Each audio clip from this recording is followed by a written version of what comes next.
Pois, ao trazeres ao altar a tua oferta, ali te lembrares de que teu irmão tem alguma coisa contra ti, deixa perante o altar a tua oferta, vai primeiro reconciliar-te com teu irmão, e então voltando, faze a tua oferta.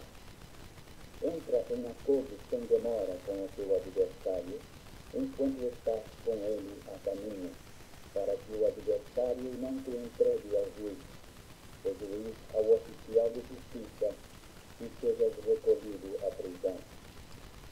Em verdade te digo que não sairás dali enquanto não pagares o último centavo.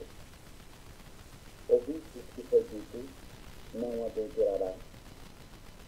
Eu, porém, vos digo, qualquer que olhar para uma mulher com intenção impura no coração, já adulterou com ela. Se o teu olho direito